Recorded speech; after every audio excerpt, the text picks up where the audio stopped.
My husband smiled at me across the Christmas table with the softness of a man about to propose again. Oh, not the cruelty of someone preparing to detonate a marriage in front of both our families. The chandelier above us reflected in his eyes, turning them into polished glass, bright, cold, and rehearsed, almost sparkling with a quiet satisfaction that made my chest tighten, weeping inside. A slow push of his fingertips sent the envelope drifting toward my plate, gliding over the embroidered cloth like a blade finding its mark. Delicate, cruel, and certain. "Open it, Zoe," he murmured, each word sharpened with anticipation. "This is the moment." That single line told me everything. Everything. He had practiced it. Oh, he really had. He had tasted the power of saying it. Letting it roll off his tongue like victory. He had rehearsed my collapse as carefully as a performer rehearses a final act. The kind that ends with the audience gasping or weeping. Jacob adjusted his phone, pretending to check a message, though the lens aimed directly at me told another story, a darker one. He was ready to film the exact second my world cracked open. The exact second they expected me to fall apart. Ha ha ha. My mother's fingers closed around my wrist, trembling softly. Her breath hitched the way it used to when thunder struck close to the house. Ah, protective, terrified. She felt the lightning before it hit me. And I felt her fear slip into my skin like a cold shiver. I broke the seal, oh God, and paper tore with a whisper that sliced through the room louder than any shout could have. Conversations died mid-sentence. Forks froze in midair. Even the candles seemed to lean forward, waiting, holding their breath with mine. Divorce. Bold, underlined. Highlighted in fluorescent yellow, as if he wanted the word to glow like a trophy he had earned. Ha ha ha. A triumph he believed would shatter me right there at the table. A sharp inhale came from someone near the end of the table, a tiny gasp that trembled through the room. Awe. Another voice cracked, "Not like this. Please, not like this," weeping softly between the words as if the moment itself hurt to witness. Max leaned back in his chair, shoulders loose, posture triumphant, almost smug enough to laugh. Ha ha ha, without making a sound. His expression carried the calm of a man witnessing a prophecy he had written himself. The kind of calm that sends a cold shiver down your spine. Shame, my shame, was meant to be his Christmas entertainment. Oh God, he believed this moment would break me. He believed this table of witnesses would watch me crumble, my breath shattering in front of them. He believed he still held the narrative in the palm of his hand. Ha ha ha, foolish confidence dripping off him like perfume. He did not notice the truth unraveling right in front of him. Awe. While his eyes stayed locked on my face, waiting for the collapse he had choreographed, he did not see Elena's gaze flicker toward the gold-wrapped box beneath my chair, my heart thudding softly. He did not see the faint tightening of my father's jaw, a silent storm. He did not see the quiet steadiness in my breath, the breath of someone done breaking. He had brought an envelope meant to humiliate me. I had brought something far more precise, far sharper, far deadlier. Ha ha ha, in silence. His gift carried the weight of control he thought he still possessed. Mine carried the weight of 8 months of silence, strategy, and evidence, the kind that makes a throat tremble with relief. Ah, he believed this envelope would end me. He had no idea that the real ending, the one that would collapse the ground beneath his feet, was inside the box he had not even glanced at. Oh, he had no clue. Ha ha ha. One of us came to dinner unprepared. It was not me. His voice cut the air again, softer now, almost coaxing, almost mocking. You can say something, Zoe. Everyone is waiting. His tone curled around the words like a taunt, my pulse beating a slow, steady warning. Everyone was waiting. For tears. For shock. For the fall of a woman who had stood in his shadow too long. Ah, how he loved that shadow. What they would witness instead was the moment the shadow disappeared. And the man who created it finally saw who had stepped out of it, trembling but powerful. Because tonight, at this table, under these lights, with these witnesses, my husband believed he held the match. He did not know I had already built the fire. Ha ha ha. Oh, the irony burned brighter than any flame. There was a time when people looked at Max and me and said we were the kind of couple that proved love still existed. Strangers admired the way he placed his hand on my back when we walked. Friends envied how he opened doors for me with that easy smile he had perfected since college.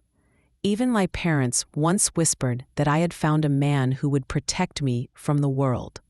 Oh, how naive that sounds now. Every photograph from our early years told the same story. Matching smiles, trembling a little now when I remember them.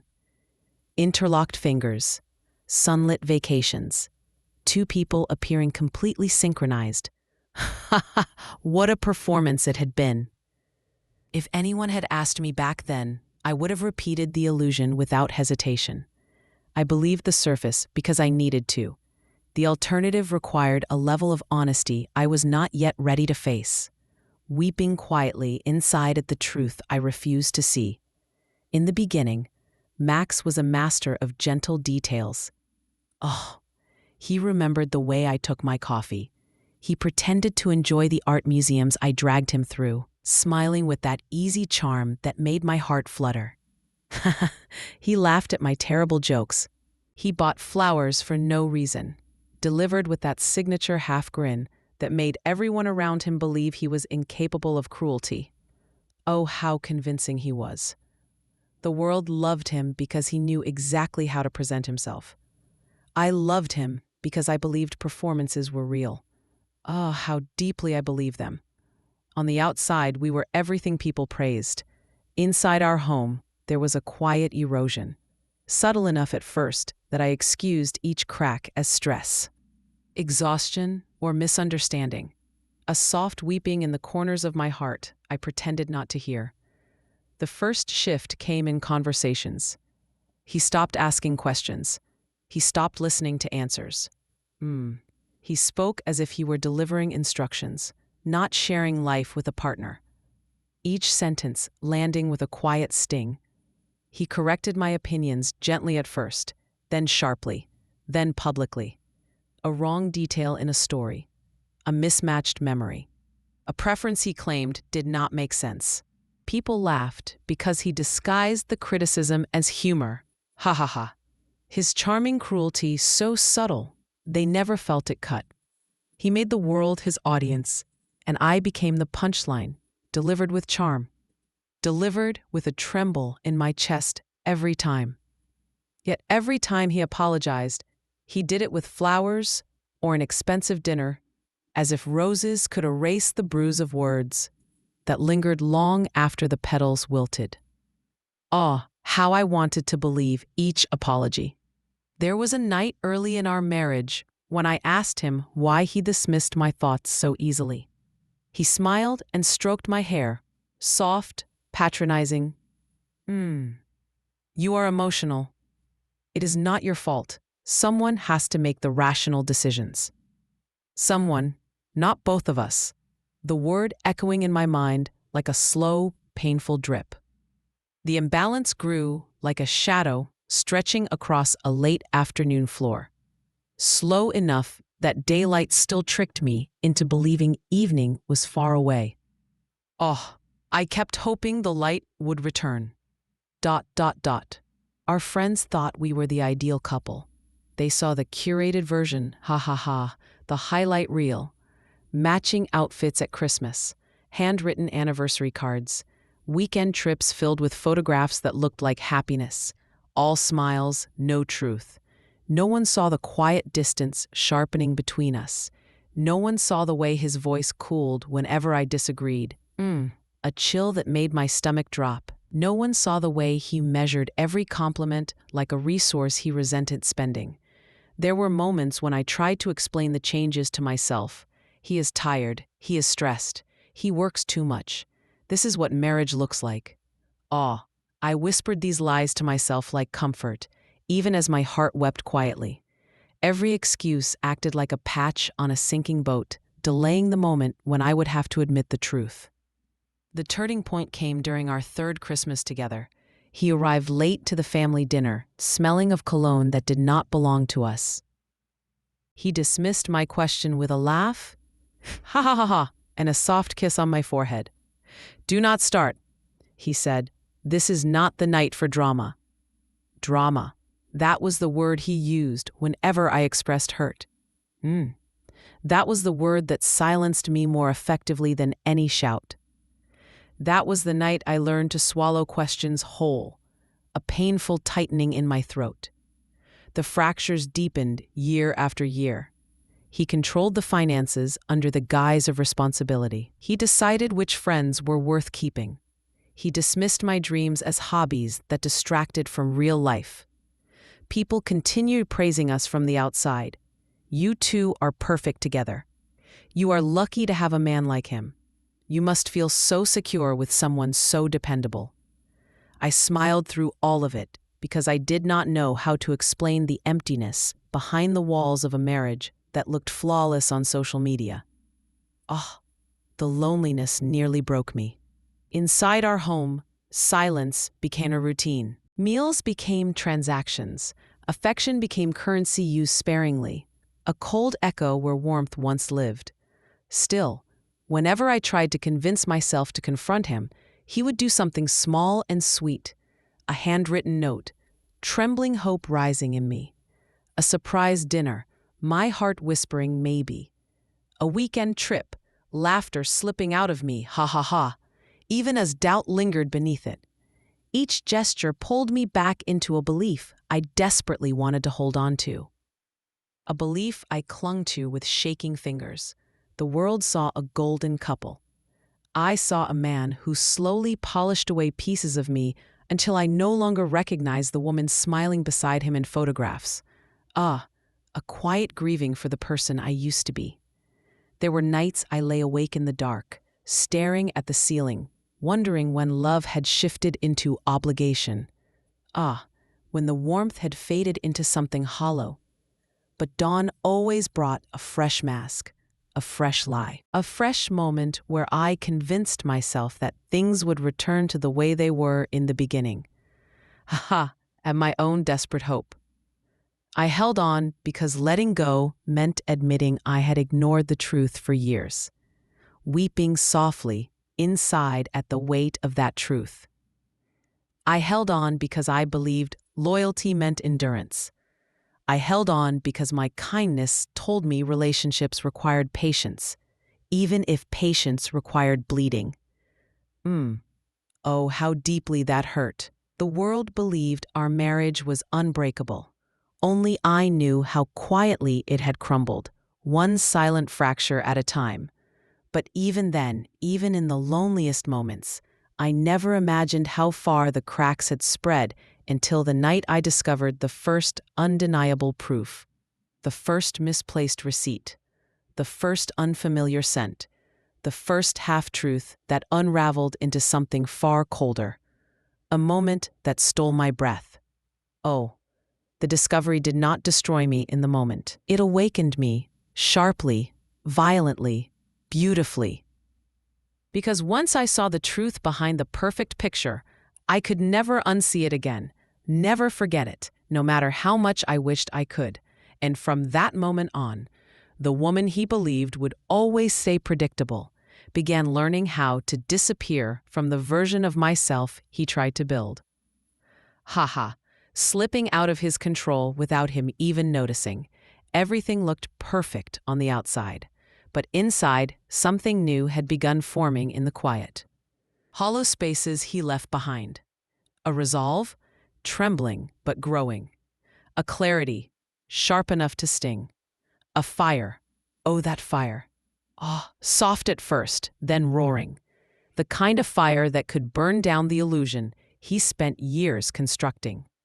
The first sign arrived so quietly that I nearly convinced myself it did not matter. Max walked through the door one evening with a scent clinging to him that I did not recognize. His usual cologne carried warm undertones, something earthy and subdued. This new fragrance was sharp, floral, expensive. It lingered on his shirt like a confession he chose not to speak. Oh God. When I asked about it, he brushed past me. Someone spilled perfume near me at work. His tone snapped with irritation, as though my question were an inconvenience rather than concern. Haha at the absurdity.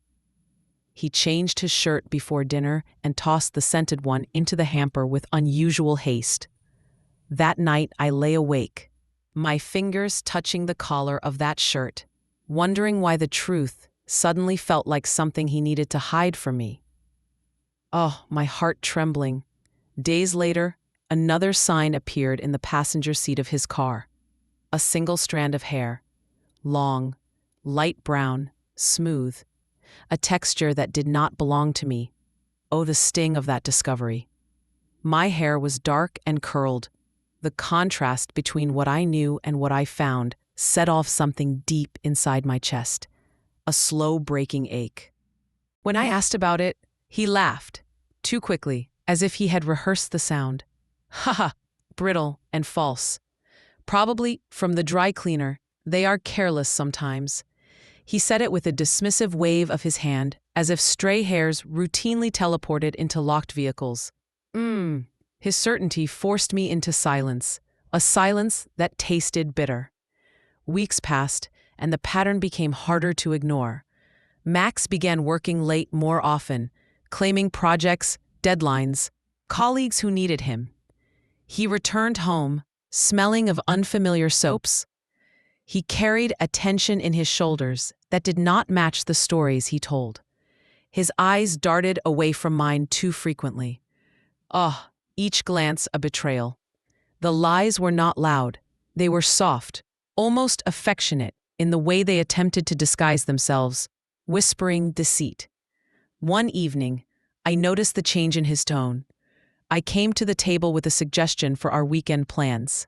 And instead of listening, he exhaled sharply and stared at his phone. Zoe, can you not interrupt when I'm focusing? His voice landed with a weight that pressed the center of my chest, leaving a bruise no one could see. 5 years earlier, he would have taken my hand and asked what I wanted to do. Now he dismissed me with the kind of impatience meant only for inconveniences. Ha ha ha, the cruelty hidden behind a sigh. The next sign came in the form of silence. He used to talk non-stop about work, friends, ideas, frustrations. Then he began guarding his phone the way a gambler guards a winning hand. Screens turned downward, notifications muted, passwords changed without explanation. Ah, my heart sinking. One night, he left his phone on the counter while he showered, something he never did anymore. A message preview flashed across the screen, my breath catching as if someone had pressed a hand over my mouth. It was a name I did not know. A sharp sting ran through me, followed by a heart emoji. Oh God, bright and mocking, glowing on the screen for only a second, but burning itself into my mind forever. I did not touch the phone, but the image burned itself into my mind, searing through my thoughts like a flame. When he returned, he noticed the way my eyes lingered on the counter, my breath trembling. He grabbed the phone instantly, too fast, too defensive. He did not explain. He only said, "Do not snoop," his voice snapping like a whip. I had not snooped. Ha ha ha, the bitter irony. But his reaction told me what the message did not. Told me everything, actually, in a single, trembling heartbeat. The signs deepened, like cracks spreading across glass. Delicate, dangerous, unstoppable. A receipt appeared in his coat pocket while I was washing laundry. Dinner for two. a restaurant he always said was too expensive to take me to. Ha ha ha, the cruelty of that truth. The date printed at the top matched a night he claimed he was working late on a quarterly report. Oh, my chest tightening as I read it. I remember sitting on the edge of our bed, the receipt trembling in my hand, feeling the truth crawling toward me like something alive, something hungry. When I confronted him, he laughed once more, but the sound was wrong, too quick, too strained. Ha ha ha ha, hollow. He said it was a business dinner. He said he had forgotten to tell me. He said it was not important. He turned the conversation back on me. Why are you always suspicious? Why do you invent problems? His words sliced through me with quiet precision. His ability to twist reality into something that made me doubt myself was the sharpest sign of all, a slow, suffocating weeping inside my chest. I apologized for questioning him, though a part of me knew I was apologizing for sensing the truth too early. Oh, how deeply that hurt. One evening, his tone shifted again. I made pasta, the same recipe he once said reminded him of his grandmother. He took one bite, set his fork down, and sighed. Long, heavy, disappointed. This is bland. Did you follow the recipe? His eyes moved over me with slow disapproval. A look that bruised more than any word. You used to try harder. The comment pierced deeper than I expected, a quiet ache spreading through me. He pushed away from the table, grabbed his keys, and said he was going out to clear his mind. Ha ha ha, the audacity. He returned past midnight, smelling of the same floral perfume from before. The betrayal was no longer subtle. It breathed through the cracks he tried so hard to hide, each breath a whisper of truth. The emotional abuse tightened like a rope pulled inch by inch. He criticized my clothes. He dismissed my ideas. He rolled his eyes when I spoke. He called me unreasonable when I asked simple questions. Worst of all, he made me feel smaller each day, shrinking me inch. He made me believe my insecurities were inventions, not reactions.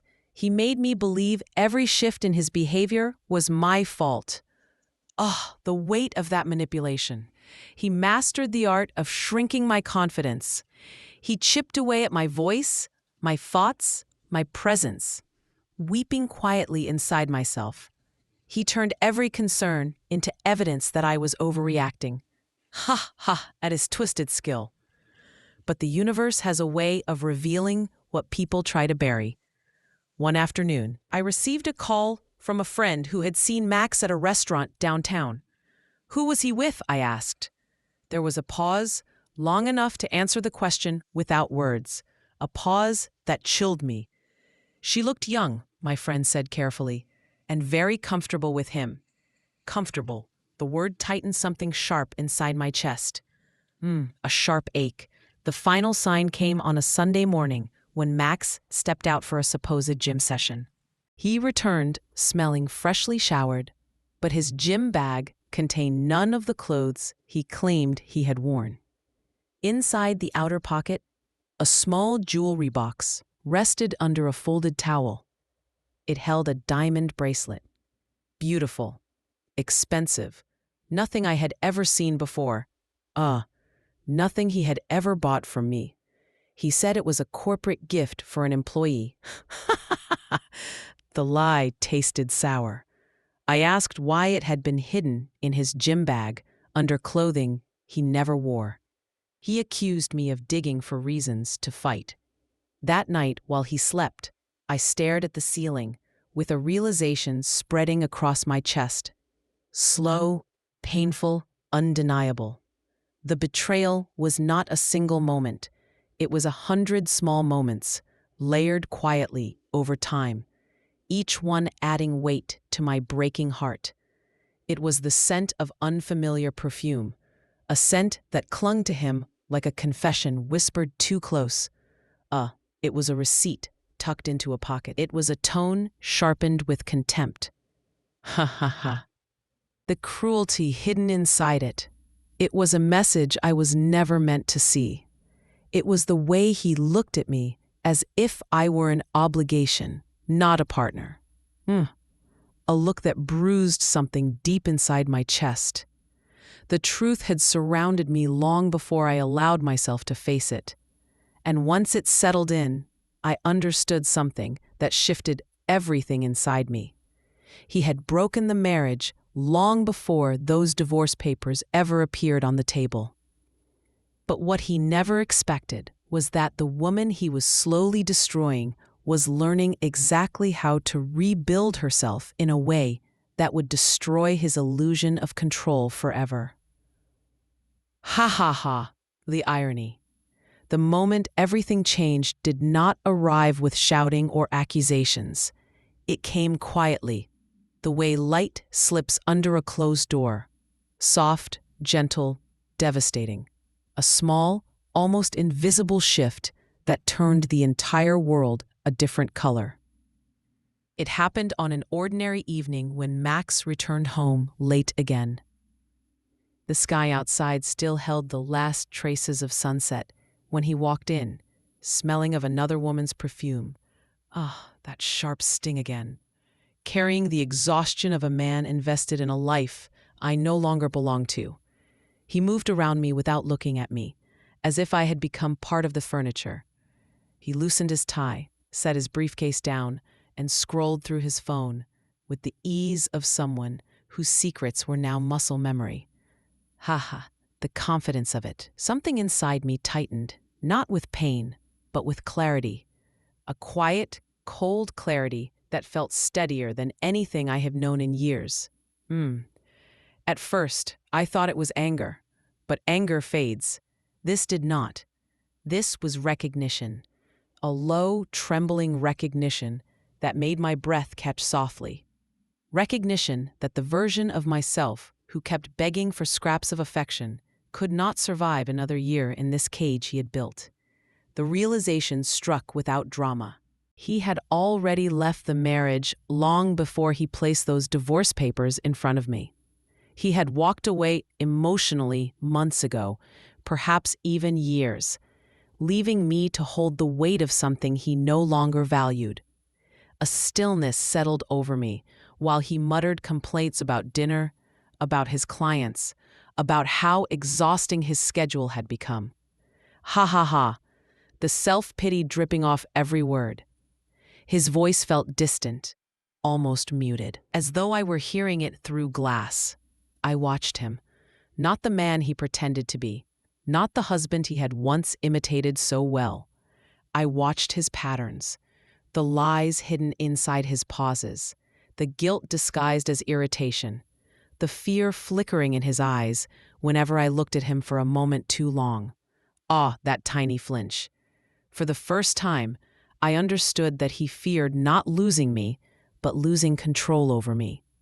That knowledge settled into my spine like steel, steady, cold, unbreakable. A shift unfolded slowly, the way a tide changes direction under a moon nobody notices. I stood in the kitchen, hands resting against the counter, and something inside whispered with startling certainty. Stop breaking. Start preparing. Every memory sharpened itself. Every late night, every change in tone, every receipt I discovered, every lie disguised as concern. The signs no longer floated separately. They aligned like stars into a constellation that spelled out a truth I could no longer deny. Max was not the man I needed to grieve. He was the man I needed to outsmart. And the thought felt powerful. My breath steadied. My heartbeat slowed. My thoughts rearranged themselves into order with a precision that surprised me. A quiet awakening. The shift did not make me cry. It made me observant, dangerously observant. When he walked past me toward the bedroom, I studied the way he moved, the looseness in his step, the arrogance in his shoulders, the confidence of a man who believed I remained too fragile to see what he had built behind my back. He had no idea what had awakened in me at that moment. Awe, something fierce, something silent, something ready. Something inside me finally stood up, slowly, silently. Awe, it did not scream, it did not tremble. It simply rose to its full height and refused to bend any more. Steady as steel. A plan did not form instantly. It unfolded piece by piece. A document here, a receipt there. Ha ha ha, at how obvious it all became. A message saved, a tone recorded in memory. The marriage he believed belonged to him alone was becoming a map I intended to follow, step by step, until I reached the truth. Not the truth he fed me, the truth he feared I would find. I started noticing everything. The way he locked his phone when I entered the room. The way he positioned himself between me and his screen. The way he changed his cologne twice in 1 month. ... I collected these details quietly, without confronting him again. Confrontation would have meant losing leverage. Silence gave me power. A power I never knew I had. It was silence that allowed me to watch him without being seen. Silence that taught me his routines. Silence that opened the doors he believed were locked. Ha ha ha, how wrong he was. He thought he was becoming clever. I was becoming careful. He thought I was breaking. I was building, piece by piece, breath by breath. Even my reflection changed. There was no panic in my eyes anymore. Only a calm that felt unfamiliar, almost foreign, but undeniably mine. A calm that steadied my soul. I understood then that a woman does not need to raise her voice to change the trajectory of her life. Sometimes she only needs to stop accepting the version of herself that someone else created. The truth settling deep. Max walked back into the kitchen, kissed my cheek without noticing the shift in my posture, and told me he would be late again the next day. I nodded gently, as if nothing had changed. He smiled, reassured by my quiet compliance. Ha ha ha, blissfully unaware. He did not know that silence was no longer surrender. It was strategy. He did not know that the woman he believed he had weakened had begun preparing the first steps of an escape he would never see coming. He did not know that the life he controlled so confidently had already slipped out of his hands and into mine. Piece by piece, moment by moment. The inner shift did not make a sound. It did not need to, because from that night forward, every lie he told, every late hour, every scent of another woman, every unexplained receipt, every cold tone, every absence, became another brick in the foundation of the plan I was quietly constructing. A plan growing stronger with each betrayal. A plan he would never predict. A plan that would not simply expose the truth. A plan that would redefine the meaning of power in our marriage. He believed I would always react. He did not expect I would evolve. Ha ha ha. Evolution he never saw coming. And the woman who evolved in that silence was no longer afraid of what she might discover. She was preparing for what she intended to do next. The morning after my inner shift, I woke before sunrise with a sense of purpose that felt foreign on my skin. Warm, electric, trembling. The sky outside was still ink dark, and the apartment was soaked in silence. Max slept heavily beside me, breathing with the careless rhythm of someone who believed his world would always remain intact. Ha ha ha, the ignorance. I watched him for a long moment, studying the peaceful expression that had fooled everyone, including myself, for years. He looked innocent in sleep, almost gentle. Almost. Yet I knew the truth now. I had seen too many cracks to pretend the surface still held. A calm realization settled over me like a second skin. Smooth, steady, unstoppable. If he wanted a war, he had already fired the first shot. I would not retaliate with noise. I would retaliate with precision. A cold, focused precision that steadied my heartbeat. I slipped out of bed without waking him and walked into the kitchen, where the cold marble countertop grounded me with its icy stillness. Ah, the chill reminding me I was awake in a new way. That morning marked the first page of a new version of myself. One who would no longer bend, one who would no longer break, one who understood the value of quiet preparation. The first step required courage I did not know I possessed. My breath shaking softly, I picked up my phone and sent a message to Elena. I need legal advice. Today. She responded within minutes, even though the sun had not risen. My office, 11. The message felt like a door opening, a ha ha ha. A quiet victory pulsing under my skin.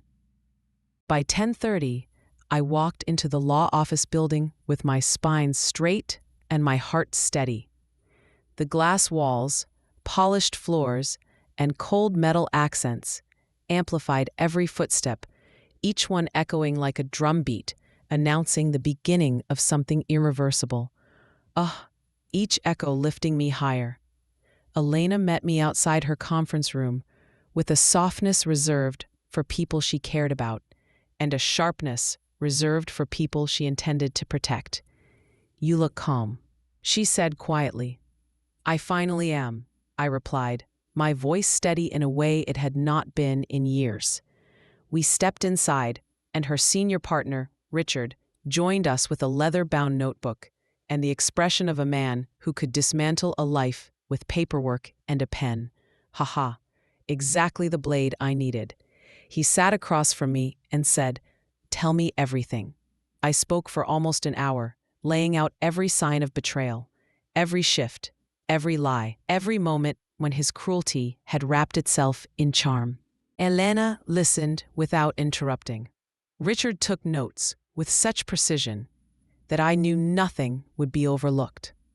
When I mentioned the perfume scent, the unfamiliar hair, the message preview, the late nights, the expensive dinner receipt, Richard leaned forward, eyes sharpening. "You already have more evidence than most clients who come in after 10 years of denial." I felt something tighten in my chest, but not from grief. From determination, a strength rising. "What do I need next?" I asked. He pushed his glasses higher on his nose. "Documentation. Consistent, verifiable, time-stamped documentation. You must start gathering everything." Those words lit a spark inside me. Haha, a slow-burning fire. Elena tapped her pen on a legal pad. "Let us begin with the foundation. Do you have access to the joint accounts?" "Yes. Passwords? All saved." Her smile held a glint of something fierce. Oh, that spark in her eyes. "Good. Then we begin building a wall around." From that point, the meeting unfolded like a strategy session. Richard explained the necessity of tracking his spending. Elena outlined the importance of documenting his absences. They both emphasized recording anything verbal as long as state law permitted it. New York law allowed one-party consent for recordings. That detail became my first weapon. Sharp and silent. Before I left, Richard slid a template across the table. "This is the beginning of a postnuptial agreement, a real one. Not the type that benefits him. This one protects you.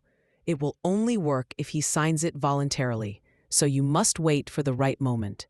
I stared at the document in my hands, my fingers trembling slightly. "What moment?" He replied, "The moment when his arrogance blinds him. Men like him always create that moment." Those words stayed with me, echoing through my mind like prophecy. By the time I returned home, the world looked different. The walls of our apartment no longer felt like boundaries. They felt like stages on which I would observe him more closely than ever. Haha, unseen but watching.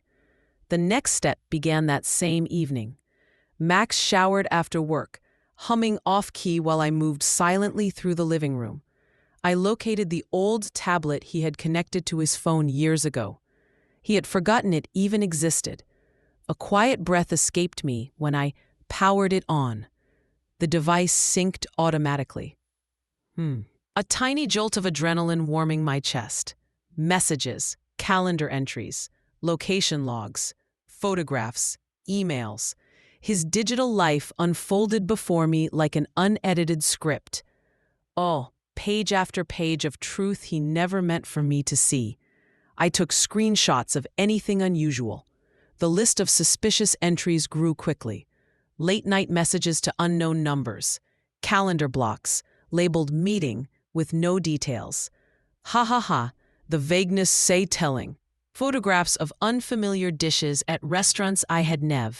I uploaded everything to a newly created cloud folder with two-factor authentication linked to a secondary email he could not access. A quiet victory. I saved backups on two separate drives hidden where he would never look. The quiet thrill of securing each piece of evidence surprised me. Not because it felt vindictive, because it felt like reclaiming territory he had taken from me. Piece by stolen piece. The next addition to my plan required something tangible. A notebook. A plain, black composition book that looked too ordinary to attract attention. I dated the first page and wrote, "Record of events." Every lie he told, every inconsistency in his schedule, every shift in tone, every late return, every unfamiliar scent. Each entry became a brick in a structure he could never escape once it was complete. Haha, a fortress of truth. The recording phase began 2 days later. I slipped a small, voice-activated device into the glove compartment of. It remained hidden under spare napkins and a broken pen. The first recording captured a phone call. Max laughed, smug and triumphant, while telling someone that he would figure out a clean exit. Another voice, male and familiar, responded, "She will fold fast. She depends on you." Hearing those words triggered no tears, only a slow, icy resolve. I saved the recording and uploaded it to my secure storage. It joined the growing archive of truths he believed would forever remain hidden. The financial preparation required even more patience.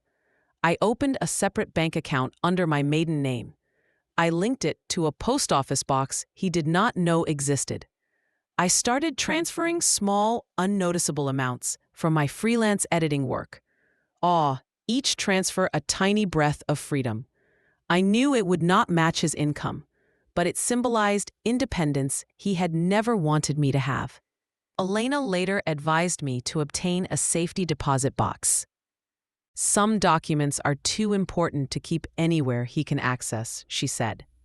Inside that box, I placed copies of receipts he never explained, printouts of suspicious messages, screenshots of location logs, backup drives of recordings, a USB containing every digital trail he had left behind. Each piece joined the quiet gallery of his betrayals. A museum of truth. The emotional shift deepened alongside the evidence. I no longer felt fear when he came home late. I no longer felt uncertainty when he avoided my eyes. I no longer felt confusion when he muttered inconsistent stories. Instead, I felt calm. A measured, deliberate calm that sharpened my thoughts into weapons. Ha ha ha. Sharper than anything he imagined. Max noticed the difference, but misinterpreted it. He mistook silence for submission. He mistook my composure for weakness. He mistook my distance for defeat. He began speaking to me with even more condescension. Believing I had withdrawn into the shell he had always attempted to build around me. How little he understood. He did not understand that my quietness now served a purpose. My silence was not retreat. It was refuge while I planned. The post-nuptial agreement played its role exactly when Richard predicted, almost eerily. One evening, Max arrived home drunk, frustrated after an argument with a colleague. He ranted about loyalty, ambition, betrayal at work. He demanded appreciation for how much he provided. Ha ha ha, the irony. In that moment, the script unfolded precisely as the lawyers described. I approached him gently and said, "Maybe you should protect yourself. What if something happened? What if I made things difficult? Should you have something in writing?" His ego inflated instantly. Ah, like a balloon ready to burst. "You are right," he slurred. "I should protect myself." He signed the post-nuptial agreement without reading it. He initialed each page with dramatic flourishes, enjoying the performance. He handed the pen back with pride. "There," he said. "Now everything is secure." Everything was secure. For me. Not him. The quiet power settling in my chest. The next morning, he remembered none of it. I took the signed document to Elena, who filed it immediately. It became the cornerstone of the plan, a legal shield he never realized he had forged against himself. A deeper transformation occurred quietly, beneath the rhythm of daily routine. I no longer reacted to his provocations. I no longer sought explanations. I no longer begged for attention he had already given to someone else. I watched. I listened. I prepared. Every lie became information. Every absence became opportunity. Every cold word became confirmation. I was not the woman he had shaped. I was the woman shaping an exit he would never see coming. Ha ha ha. Oh, the irony. In the final stage of prepper, I purchased something symbolic. A small, elegant box wrapped in gold paper and tied with a satin ribbon. Inside it, I placed a copy of the postnuptial agreement, photographs he did not know I had found, screenshots of messages he had hidden, time-stamped recordings of conversations he believed the world would never hear, a summary of assets he tried to conceal. The box looked delicate. The truth inside it was not. Sharp as glass. As I tucked it beneath my clothing in the closet, a strange peace settled over me. The kind of peace that arrives only after a long war fought in silence. Ah, a breath of freedom. Max continued living blindly, unaware that every step he took brought him closer to the moment when this carefully constructed world of his would collapse beneath the weight of his own actions. The preparation was not born out of vengeance. It was born out of survival. He had taken years from me. He had taken confidence from me. He had taken trust from. But the one thing he had not taken was my ability to think, to plan, to reclaim every piece of myself with precision, sharp enough to cut through every lie he had ever told. By the time Christmas approached, the foundation of his illusion had cracked in more places than he could ever repair. He believed he controlled the ending. He believed his envelope would break me. He did not know that I had spent months preparing a truth that would break him instead. Ha ha ha. Beautifully. December wrapped itself around the city with a cold that felt almost ceremonial. Christmas lights blinked through frosted windows. Holiday music played everywhere, and the world seemed painted in gold and red.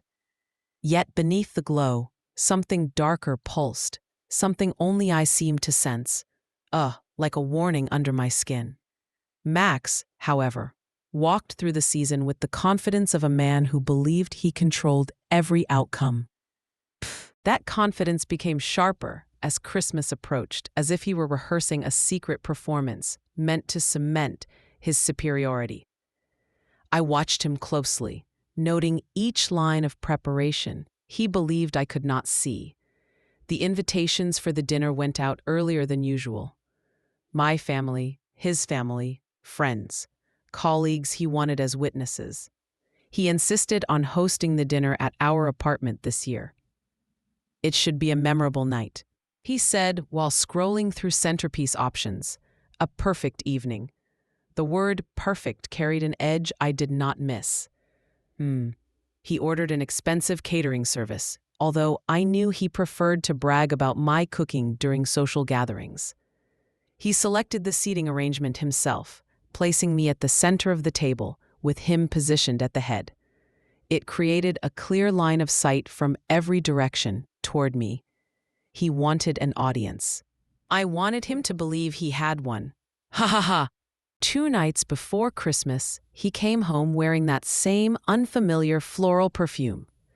He tossed his scarf onto the counter and announced, "Jacob will record the speeches this year. He wants to try his new camera." A camera, of course. Jacob had always admired Max's bravado. He had always been eager to participate in anything that made Max feel powerful. The arrangement made sense in a twisted way. A humiliation meant for me, and entertainment meant for them both. The apartment became a stage as the days narrowed toward Christmas Eve. Max instructed me to polish the silverware twice. He insisted on rearranging the dining furniture. He purchased new crystal glasses embossed with gold rims. He paced through the living room with his clipboard, checking lists he refused to let me see. He practiced a speech in the mirror, rehearsing the rhythm and tone like someone preparing for a wedding toast. Ha ha ha, imagining his grand moment. He did not know I overheard him late one night, speaking softly on the phone. "It will be legendary," he said. "She will crumble the moment she sees the papers. Everyone will see it. You have no idea how predictable she is."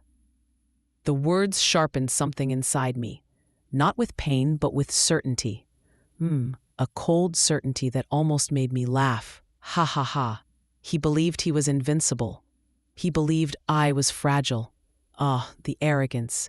He believed Christmas would crown him victorious. The irony of his confidence nearly made me laugh again. The day before Christmas, my sister arrived with a stack of wrapped gifts and a concerned expression she tried to hide. "You seem calm," she whispered while helping me fold napkins. "I am," I replied. "Everything is in place." She did not understand the gravity behind those words. No one did. Not yet.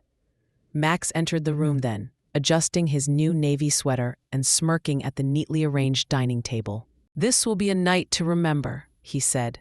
He had no idea how right he was. Ha ha ha. On the morning of Christmas Eve, I woke earlier than usual. The air in the apartment carried a chilling stillness, as if the walls themselves sensed what was coming. I opened the closet and lifted the gold-wrapped box that had waited patiently for months. Its weight felt heavier today, not physically, but symbolically. A quiet tremor inside me.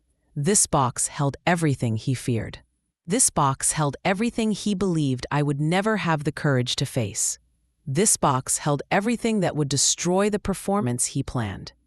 I placed it gently beneath my chair at the dining table, hidden behind the tablecloth. Its presence grounded me, a silent reminder that I was not walking into this evening unprepared. Guests arrived, one by one. My parents embraced me warmly, unaware of the storm brewing beneath the festive decorations. His parents complimented the table settings and asked about the catering. Friends laughed near the tree, exchanging stories and glasses of wine. Jacob entered last, carrying his professional camera with a grin he did not bother to hide. "Ready for magic tonight?" he said to Max. "Absolutely," Max replied, glancing at me with a practiced softness that no longer fooled me. Dinner chatter filled the room with warmth, but beneath it all, I sensed the undercurrent of something explosive. Max kept checking his pocket, touching the envelope inside as if reassuring himself it still existed. When he cleared his throat, everyone fell silent. He glanced at the centerpiece, the candles, the families gathered, the friends waiting. "This is the perfect moment," he said, his voice smooth with triumph. Every head turned toward him, every eye focused.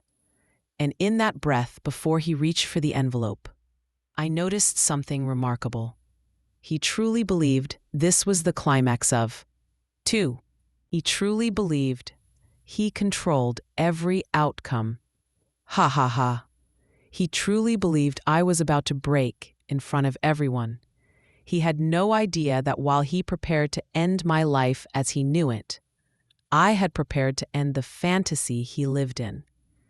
His performance was moments away. Mine had already begun. The moment Max rose from his chair, the room sensed a shift. Conversations thinned into silence. Forks stopped moving. Even the fireplace seemed to dim itself.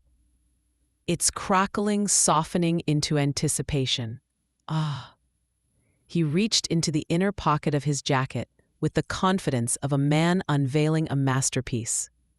His fingers purled around the envelope he had been guarding for days. The smile he wore was not one meant for love or pride. It was the smile of someone ready to deliver a final blow. Ha ha ha, theatrical to the last second. He tapped his glass twice. The soft chime sliced through the room. "I want to say something before dessert," he began, his voice smooth, warm, practiced. Eyes turned toward him. My mother stiffened. My sister froze. Jacob lifted his camera slightly higher, angling the lens toward me with greedy excitement. Max stepped around the table with slow precision until he stood beside my chair. He held the envelope over me as though presenting evidence in a courtroom. "Zoe," he said, "this is for you." He placed the envelope directly in front of my plate. The atmosphere tightened. The lights shimmered against the glossy surface of the paper, drawing every gaze toward it. "Open it," he urged gently, but the softness in his tone carried an unmistakable cruelty. "This is the moment you deserve clarity." I looked up at him. His confidence dripped from every line of his posture. He truly believed he had orchestrated the grand finale of our marriage. I opened the envelope without trembling. The documents slid out, crisp and unyielding. The bold word, divorce, screaming across the top. Gasps rippled across the room. My mother's hand covered her mouth. Ah, my father's eyes narrowed with restrained fury. Max stepped back with the grace of someone expecting applause. "I think it is best for everyone to hear this now," he announced. "It has been difficult, but this is the right decision. Zoe and I are parting ways." A murmur of discomfort spread through the guests. He raised a hand to quiet them. "I want transparency. I want the truth out. She deserves to understand why this must happen." The implication settled heavily on the room. People shifted uneasily. Some looked at me with sympathy. Others avoided meeting my eyes.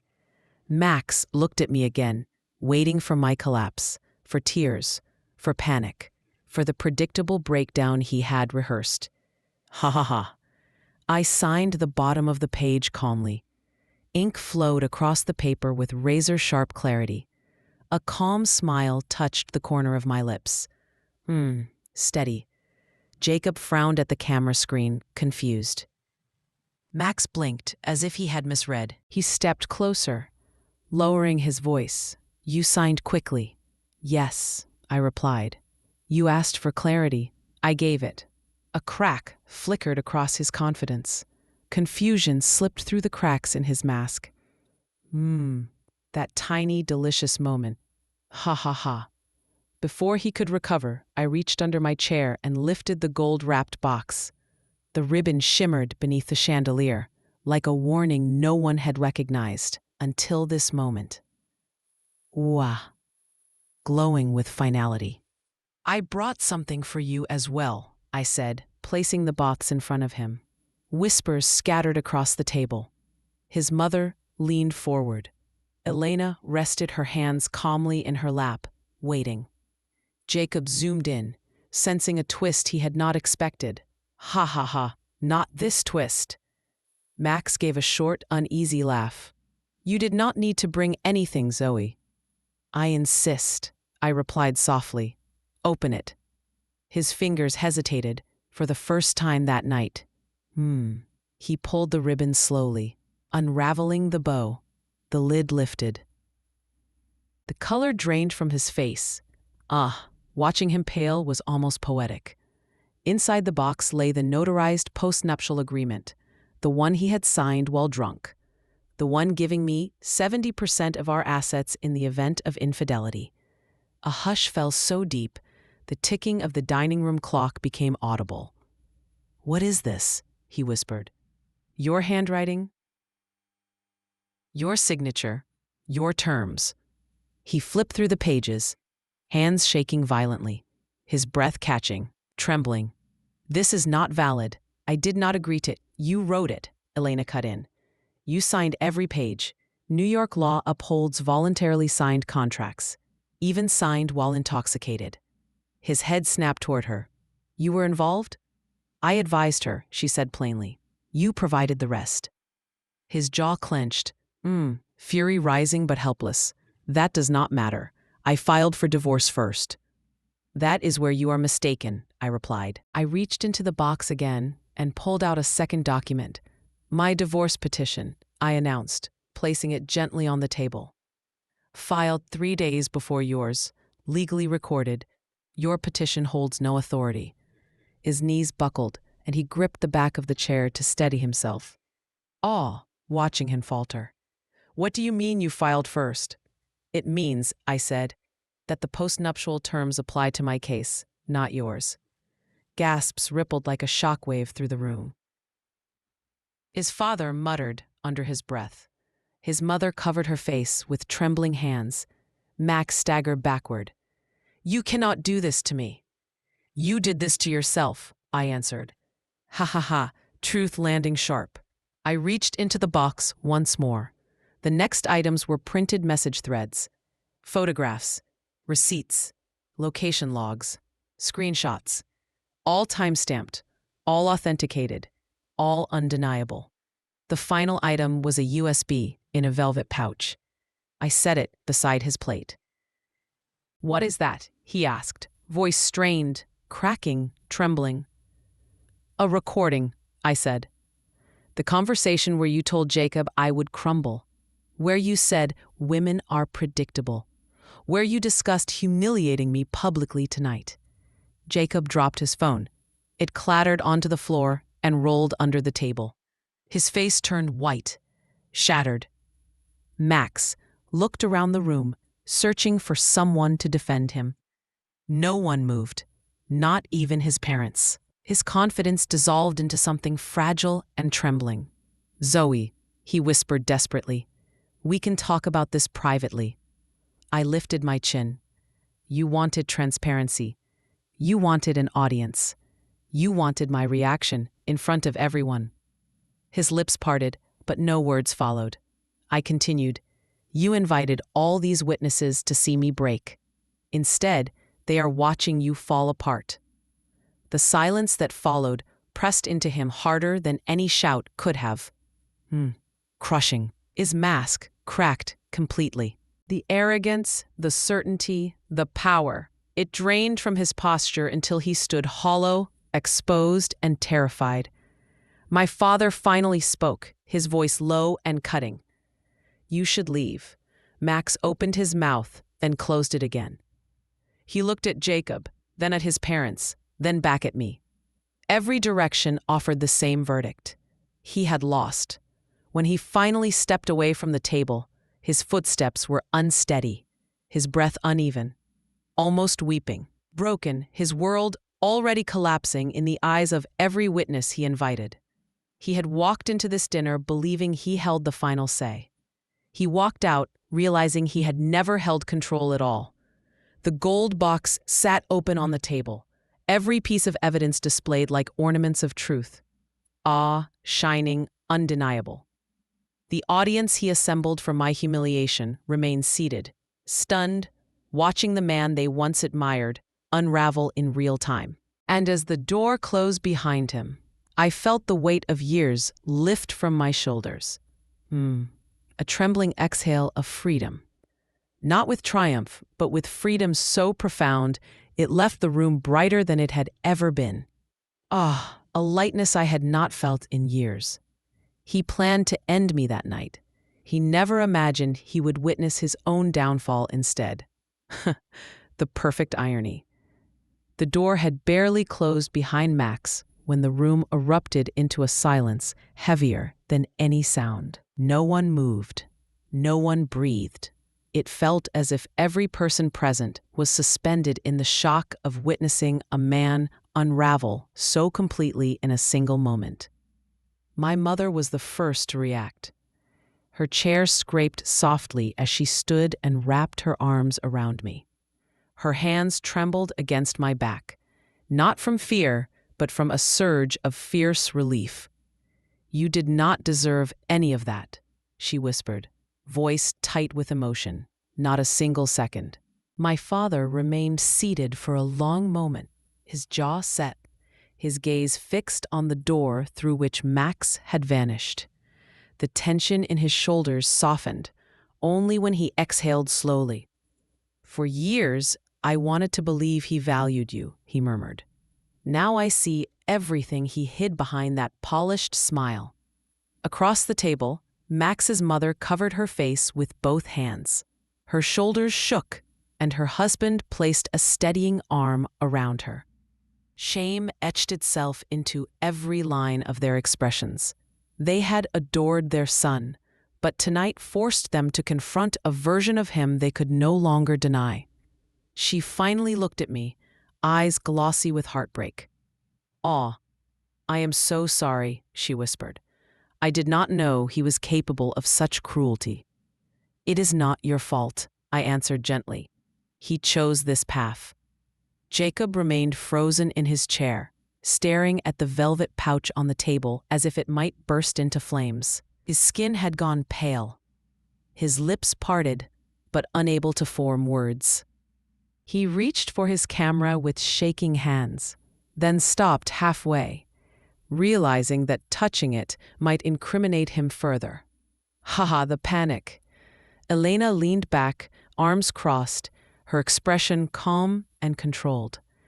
She had seen scenes like this unfold in many conference rooms, but rarely in a dining room decorated with garlands and candlelight. "Everyone needs to remain composed," she said softly. "This situation is now legally documented, witnessed, and time-stamped. There is no argument he can make that will rewrite what happened here." His father nodded grimly. "The evidence is overwhelming. He will have no foothold in court." My sister stood and strode to my side, fury simmering in her eyes. "I wanted to confront him so many times," she said through clenched teeth. "The way he spoke to you, the way he dismissed your opinions, I should have said something." "You supported me in the ways that mattered," I replied. "I needed to see the truth myself before I could act." The weight of the evening pressed against everyone differently. Some expressed sorrow, others anger. Some sat in stunned silence. Yet beneath every reaction was a shared realization. The man who had walked into this dinner as a confident husband had walked out as something else entirely. Meanwhile, I felt unusually steady. There was no shaking in my hands, no tears, no sense of triumph, only a deep, quiet understanding that my life had shifted direction. And this time I was the one steering it. Elena gathered the documents with professional care. "These must be kept secure. I will take them to my office first thing in the morning and file additional motions." "What happens now?" my sister asked. "Immediate legal consequences," Elena answered. "He attempted a malicious public humiliation. There is evidence of conspiracy, emotional abuse, and infidelity. The court will not look kindly on any of it." Jacob swallowed hard, awe, the sound small and broken. "Will I be part of the case?" Elena turned her sharp gaze toward him. "You recorded without disclosure and encouraged harmful behavior. You should cooperate fully. It is the only chance you have to avoid being added as a co-conspirator." His voice cracked. "I will cooperate, I swear." My father stood finally, shoulders firm again.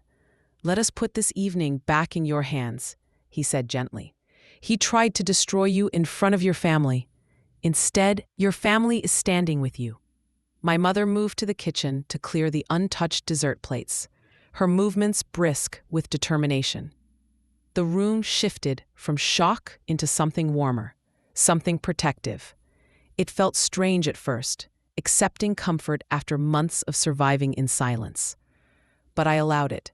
For the first time in years, I allowed it. Ah, soft relief. An hour later, Elena walked me to the doorway. You handled yourself with extraordinary control, she said. Most people would have broken under that pressure. I broke quietly for years, I replied.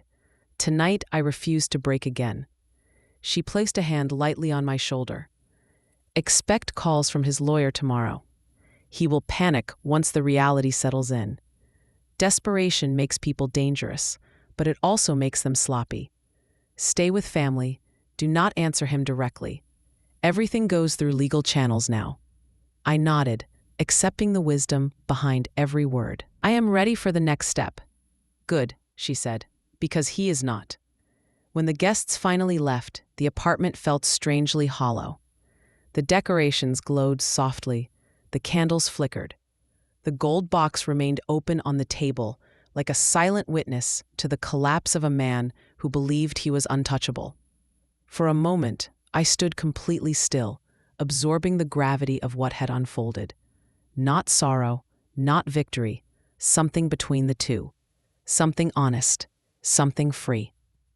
The humiliation he planned had boomeranged back toward him with a force he never anticipated. And although the emotional weight of the night was heavy, the world finally felt like it was shifting in a direction that aligned with the truth. Christmas Eve had brought consequences he could not escape. Now the aftermath would become the storm he created with his own hands. I exhaled slowly, letting the silence settle around me.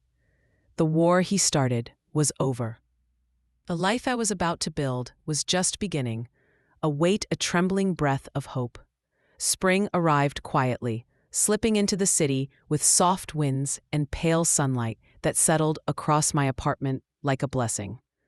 The air carried a gentleness I had forgotten life could hold. 6 months had passed since that unforgettable Christmas night, and the woman who once lived inside these walls felt as distant to me as a shadow cast from another lifetime. My mornings began differently now. The sun reached through the windows with warmth instead of dread. The silence felt peaceful instead of tense. Oh, a softness I had long forgotten. My reflection no longer startled me with sadness. Every corner of the apartment had changed piece by piece, not through extravagant renovations, but through intention. I had painted the walls in colors that made me breathe easier. I had filled the rooms with plants that grew rapidly in the new atmosphere, as if they understood that this home finally belonged to someone who appreciated life. A coffee mug, a soft sweater, a messy stack of novels. Simple things now brought me the kind of joy that once felt impossible. Ha ha ha, such pure, gentle joy. The divorce had closed officially in early March. Max attempted resistance, denial, excuses, and desperate negotiations, but the evidence and the post-nuptial agreement left him without leverage. He signed the final papers with the broken demeanor of a man who could not recognize the ruin he created for himself. Ah, a shell of the arrogance he once flaunted. I did not attend the final hearing in person. Elena handled everything with the same quiet ferocity she had shown since the beginning. When she called to tell me it was over, her voice carried a softness that felt like closure. Finally. You have a clean future, she said. A future that belongs entirely to you. The financial settlement allowed me stability, but it was not the money that changed my life. It was the freedom, the mental space, the return of my voice. Healing did not arrive all at once. It came in gentle waves. Some days I felt weightless, as if I could lift off the ground. Other days felt heavier, especially when memories surfaced unexpectedly. But I no longer collapsed under them. I learned to breathe through them, observe them, release them, soft, steady breaths. Therapy helped. My therapist guided me through unlearning years of emotional conditioning. She taught me to separate my worth from someone else's cruelty. She taught me that survival and healing were different steps in the same journey. Lessons I clung to like light. Confidence returned in subtle ways. The way I walked, the way I spoke, the way I made decisions without fear of punishment. A quiet reclaiming. I reconnected with friends I had unintentionally drifted from. I hosted dinners that were filled with laughter instead of tension. Real laughter. I explored hobbies I had abandoned. Painting, cooking classes, weekend trips with my sister. Life no longer felt like something I was enduring. It felt like something I was finally living. One evening, as I stood on my balcony overlooking the city, the sunset painted the skyline with gold and violet hues. It occurred to me how much of my old life had been spent shrinking myself to fit into the narrow space Max allowed me to occupy. A quiet ache. Now, there was no shrinking. There was only expansion, only growth, only possibility. The woman I had become no longer feared losing someone like Max. She feared only returning to a version of herself who believed she deserved so little. A soft breeze brushed against my face, carrying the scent of blooming magnolias from the courtyard below. I closed my eyes and let the moment sink into me. Peace, power, presence. This was my life now. Not a performance, not a battle, not a cage disguised as love. Just me, whole, grounded, and finally free. And as the sky darkened, I whispered a quiet promise to myself. Never again will I dim my voice to brighten someone else's illusion. My story was mine now. Every chapter forward would be written with intention, courage, and the confidence I had rebuilt from the ashes he tried to bury me in. Zoe learned that the moment she stopped begging for answers and began building her future, the balance of power shifted entirely. Her strength did not come from revenge itself. It came from remembering who she was before someone tried to rewrite her worth. Remembering her own light. And before you go, if Zoe's strength lit even the smallest spark inside you, that quiet fire you feel right now, do not let it fade. Tap subscribe so you never miss a story that reminds you of your own power. Tap like so more people can find this journey and breathe a little deeper because of it. And share this video with someone who needs a reminder that silence can become strength, and strength can become freedom. Your story matters. Your voice matters. And this channel? It is where stories like yours finally get heard. Stay close. More powerful endings and unforgettable beginnings are on the way.